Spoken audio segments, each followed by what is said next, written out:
I would suggest going on Upwork, connecting with other freelancers, joining networks, learning the marketing. This is where that marketing part comes in, the business part. Learning how to sell yourself. You just got to do it. It's going to suck. You're going to get more no's than anything else. But when you get that one, yeah, it's the greatest feeling in the world.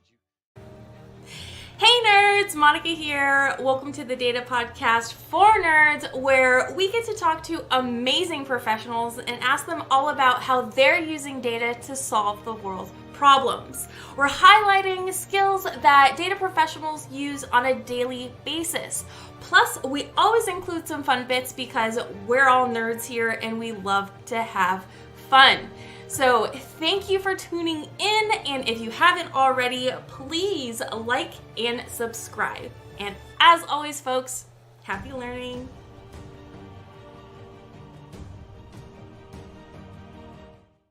Today with us, we have Larry Lathrop, Google Sheets fanboy. How are you doing today, Larry? I'm good. Yourself?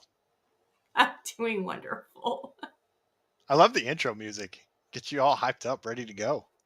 I know, right? I love it too. Thank you so much. So we usually start off our episodes by understanding people's origin stories. So if you could please tell us about your background and how you got to where you are today in your career. I'll go back maybe, I'm not going to age myself, but I'm going to say more than 10 years ago when I joined the military. Became an FE. Sadly, I was not a very good one, but I didn't kill anybody, so I guess that's a plus. Then from there, with the plane that they were having, they were planning on getting rid of. So I had a choice: either stay in the military and have no career, or get out and help my wife's silly little craft business take off. I chose the second and helped her silly little craft business that I made fun of for 2 years take off, and brought me into the business of entrepreneurship. From there, I wanted to learn how to grow, so I had a GI Bill, decided to go to school for business. From learning how to apply those principles from business school to actually using every day, that was pretty amazing because you get to do it every day. And then I learned about this thing called data, and it can help you make more money. So I was like, well, I got some more GI Bill. Why don't I go learn about this data thing and see what I can do for our business? Got into data that way, grew our business. And in 2016, my wife had a heart attack when she was pregnant with our fifth, and she survived, thank goodness. Our son's fine. And when he was born, she said, "We're moving to Spain.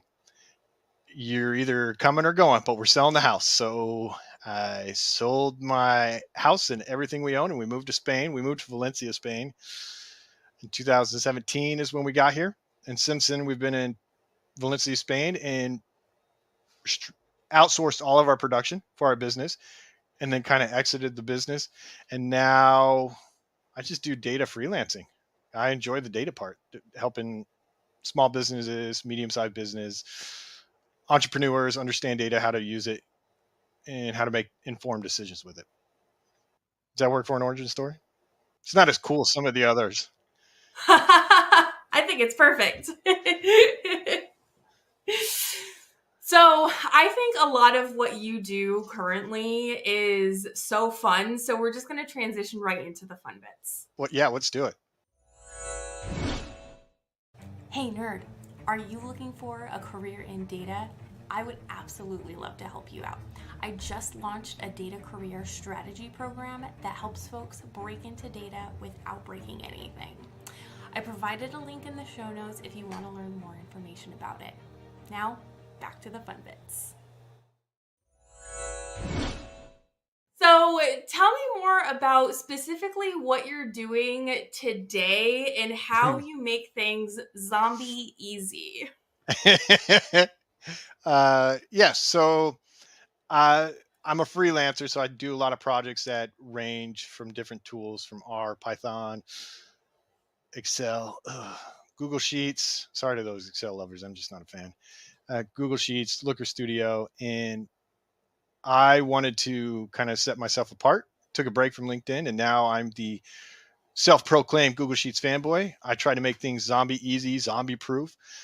Working with agencies, they have a tendency to break things and make it way overcomplicated. So I decided I'm going to make it very, very easy. I'm going to make it so easy a zombie could do it, and so easy that a zombie couldn't break it. So it'll be zombie proof. And in doing so, I've created some mock-up data sets to use for dashboard presentations and stuff like that.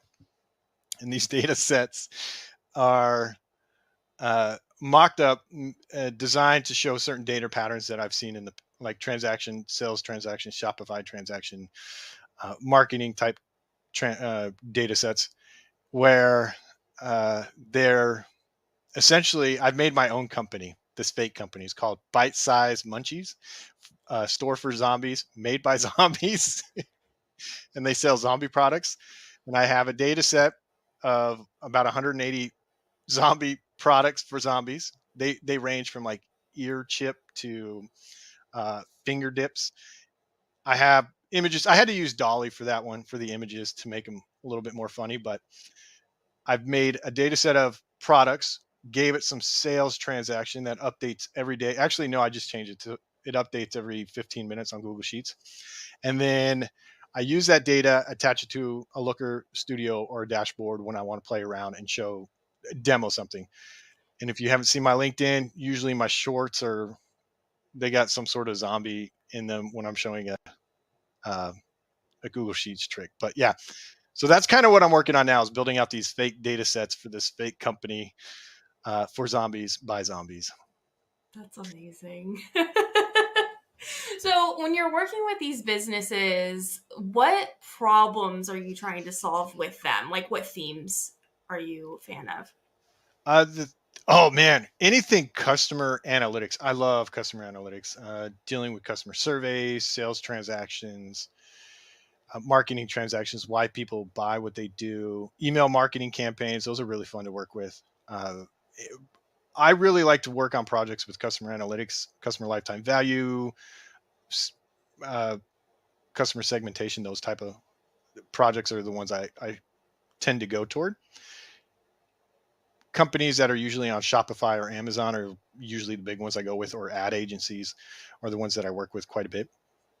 Okay. Okay. And what's the, I guess, funnest problem that you've solved most recently? Most recently, oh, so the I don't know if it's like a solving a problem, but it was my own problem.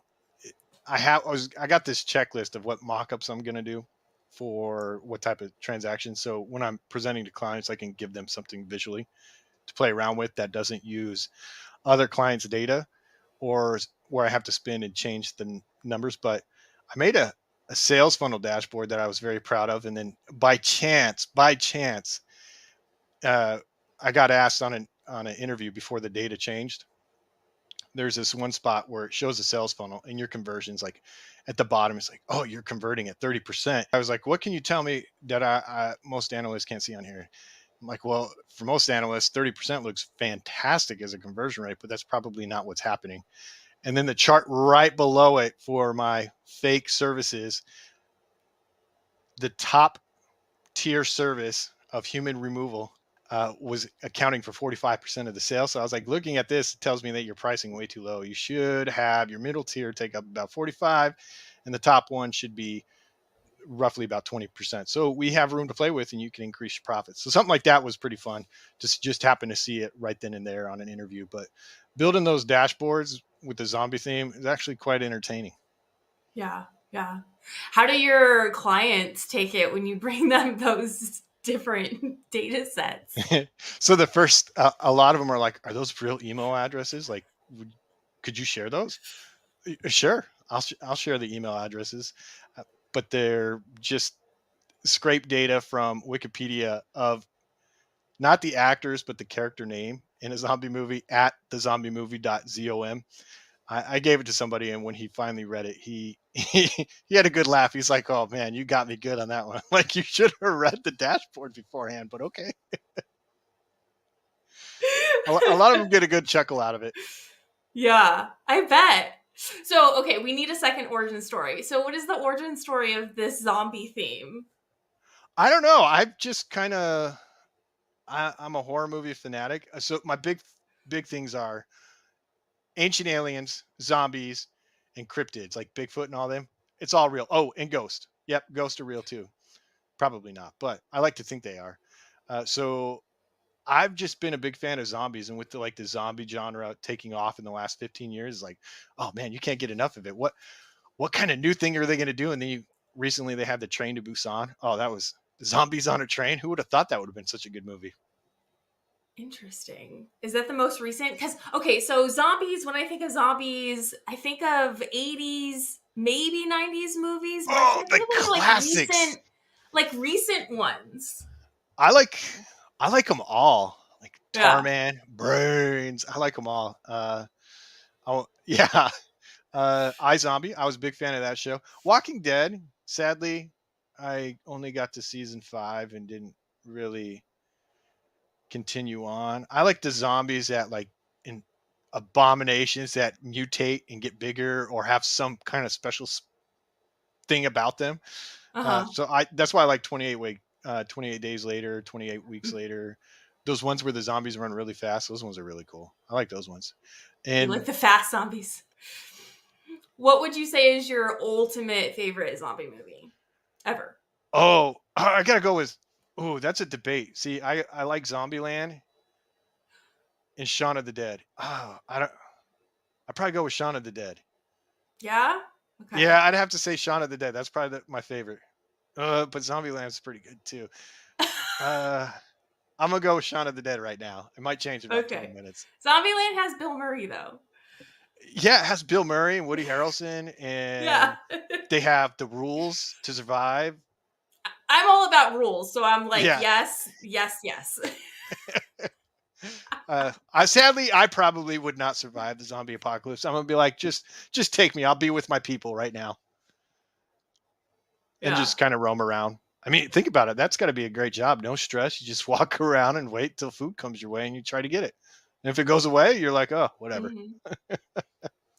So, continuing on with the origin story of this, let's get into how you started creating these fake data sets and what kind of inspired you to do that. With the data set, so a lot of times, like on LinkedIn, you'll get people reaching out to. I'm sure you've had this where they'll reach out and they'll say, "Hey, I want to get into data. What do you suggest? Or can you help me?" And my response is, "Do you have any projects?" That's the first thing I do. I do, but confidentiality. And is when I'm like, "No." First off, very highly unlikely you signed a confidentiality agreement because most people who do data projects don't even think about it. Second, you could make data fake. So why don't you just do that? It's not that hard to just come up with fake data or block out the numbers. And that's where it got me thinking, like, I'm just going to make some fake data and let people play around with it. And I get to make the rules. So, yeah, we're going to make this as I'm sitting there with my wife over a glass of wine. I'm like, I'm going to make it a zombie. We're going to be in a zombie world because that's what offices are like. Everybody's a zombie in the office. It kind of went that direction and we ran with it. And then, how about actually creating the data? What was the process of doing that? So the process was really fun. Uh, it's all most of it's done in Google Sheets. I did have to do some scripting, but the Google Sheets they got functions that I'm very familiar with that randomize it, like ran between ran, VLOOKUP, XLOOKUP. Uh, so I used a lot of those, and then sequence, and then what I did is I would set dates from today. So the first one's date today, and then sequence random between this number and 360. I think it's like 5 years back. I go from today, 5 years back, randomly change these dates in this column, randomly change these products. The products I had help with ChatGPT and Gemini, and then the images for the products I had Dolly help me with that one. Uh, they had to be kid friendly because they're pretty funny. I had my kids look at it. I didn't want to make it like not safe for work. And then I needed employees and customers, so I had to go find some zombies. And ChatGPT did not help me on that one. So I just wrote a script for in a Google Colab book. I tried to do it in R, but I couldn't get it to work right, so I had to use Python. Sadly, I'm very weak in Python, but I'm pretty decent in R. So I wrote it in Python, scraped all of the Wikipedia pages for there's a like a zombie genre page, and it gives you a list of all the movies, TV shows, like everything. I'm like, okay, I want this, and then I want all the characters' names, and it happened to work out that they had the character names in a table, and then it had the actor's name and then whatnot. So it comes out a little messy, but I had my daughter who's trying to get into data or do some kind of office job. I was like, oh, this would be a fun project for you. Why don't you go clean this up? So she learned what data cleaning is on the hard side, which is not fun. And then from there, we made email addresses. I made employees uh, from these zombies like Tarman, uh, Shane from The Walking Dead. He's a big player there.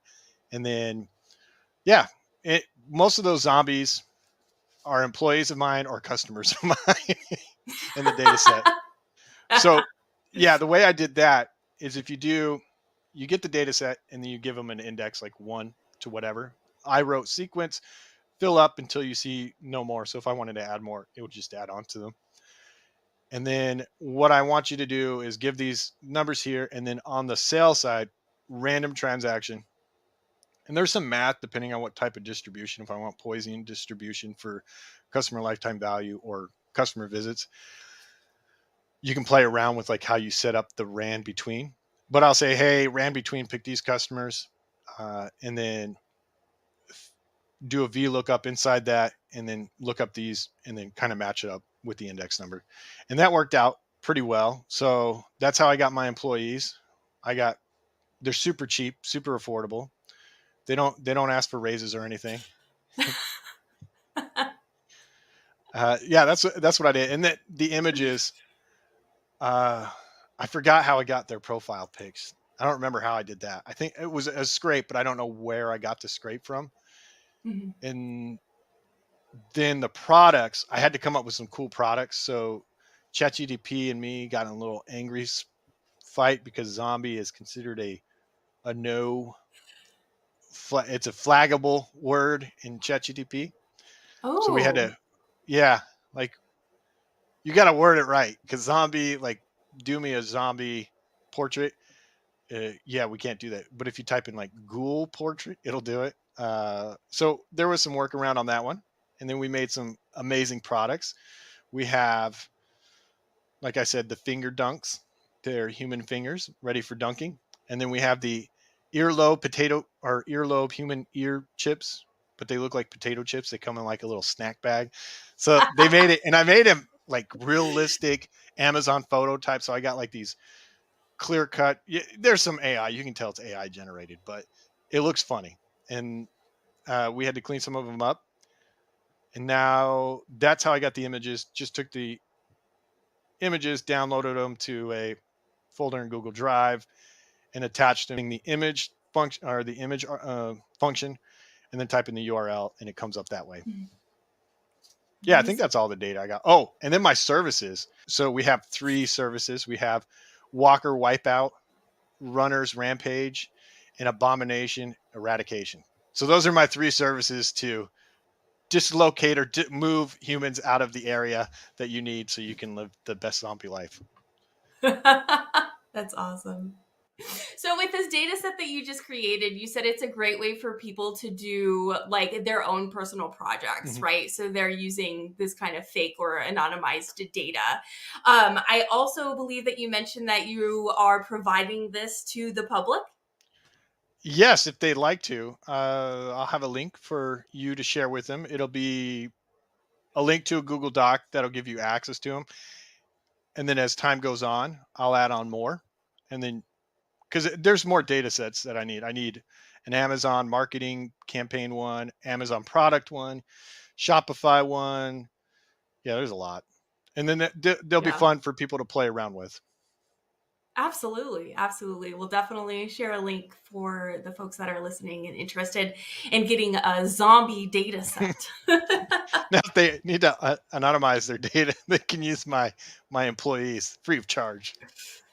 Absolutely, absolutely. And if you are even more curious about anonymizing data, I actually just recorded a LinkedIn Learning course all about anonymizing data. So check that out too if you're interested. I've heard great things about it.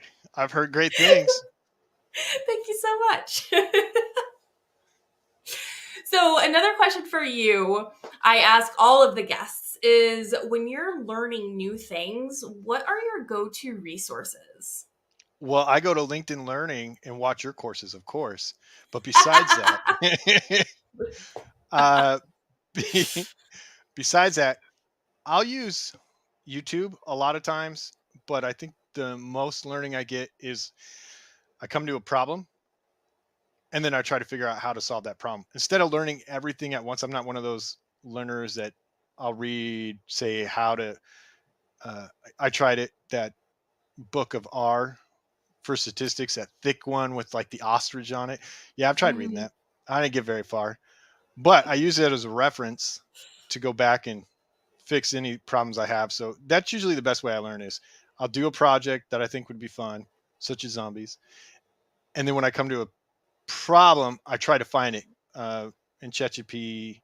I don't really like using that because when you're looking through a book or on YouTube, you learn something on top of that. Whereas like those AI models or services, they tell you exactly the answer and kind of why, but you miss out on like the broadness that you could catch. Like when you're skimming through pages, you something catches your eye, you're like, I got to remember that. And, or YouTube, Mhm. when somebody shows you something and they're like, check out this new trick I got too.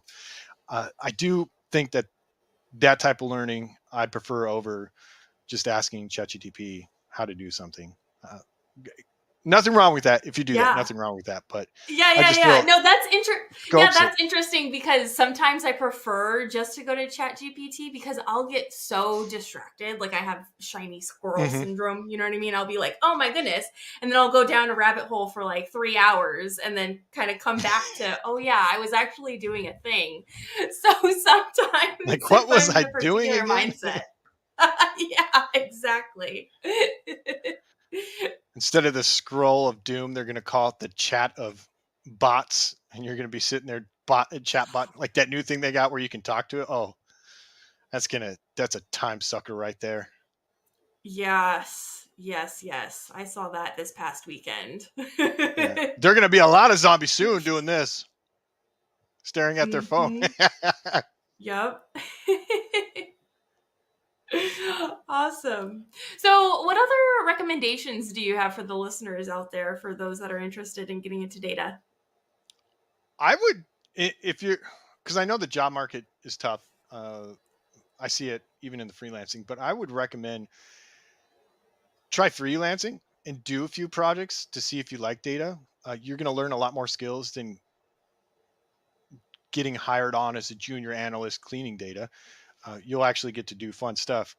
Not for those looking for like entry level jobs. You're going to be cleaning data and running ad hoc reports. Don't get to do anything fun.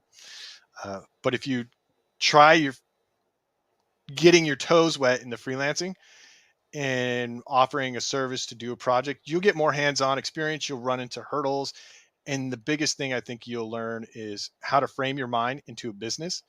So when you're thinking of problems, you learn about uh, financing, marketing, sales, business, what value you're going to provide the business. And you can learn like, oh, this isn't very valuable to the business, whereas this one would be. You'll pick up that skill a lot quicker than if you did do the junior entry level. Not saying that you wouldn't, but I'm saying I think that you would get those type of skill sets a lot quicker in the meantime while you're looking for a job. So I'm all Yeah. for freelance. Yeah, absolutely. And I know this could be a whole nother podcast on its own, but if you had like a quick summary, how do you get into freelancing? That's a fantastic question.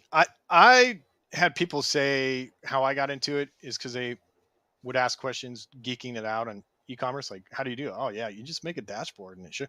You can do that. Can you do me one? And it was like one or two, and then I started getting booked, and I was like, I'm charging for this. And then clients started slowing. Well, potential clients started slowing down, and then I found Upwork. And granted, I went on Upwork years ago, so my portfolio is a little bit more of an advantage than what newbies would be. I would suggest going on Upwork, connecting with other freelancers, joining networks, learning the marketing. This is where that marketing part comes in, the business part. Learning how to sell yourself. You just got to do it. It's going to suck. You're going to get more no's than anything else. But when you get that one, yeah, it's the greatest feeling in the world. You come out of the rain and you're like, yeah, and then you make like $20. But that $20 is the most valuable $20 you've ever made. And then you That's scale up, awesome. and then you scale up. But Yeah. I promise that'll be the most valuable $20 you've ever made if you try to do it that way. Just networking and pitching yourself. You'll learn a lot of skills real quick. Yeah. That's a good quote. Best $20 you've ever made. Yeah. And then when you go into your job interview, you can be like, when they ask you, what kind of experience do you have? I tried freelancing, and that was probably the most hardest $20 I've ever had to earn in my life. But you know what I learned out of that? How to do your job. No, don't say that. Don't say that. But but that's essentially what you're learning. Yeah, true. Do you have any final words of encouragement? Get a hobby. Please have a hobby. My wife had to force me to have one, and it's helped out quite a bit. I kind of feel ashamed to say it, but it's playing a board game of zombies. But I would say get a hobby, and then spend time with family. You got to break it up. Just sucking in those books and learning all the time and trying to do projects, it's gonna eat you alive. You gotta do something fun. Yeah. Well, thank you so very much, Larry, for coming on the show. If any of the listeners have any questions for you, where can they find and or follow you?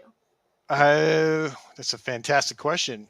I'm mostly active on LinkedIn. It'll be Larry Lathrop. Or you'll know you hit me when I have this big banner. It says Google Sheets fanboy, self-proclaimed. No, I got to add that part in. I'm on LinkedIn quite a bit. I am on YouTube. I am trying to do lives weekly on Thursday at 7 p.m.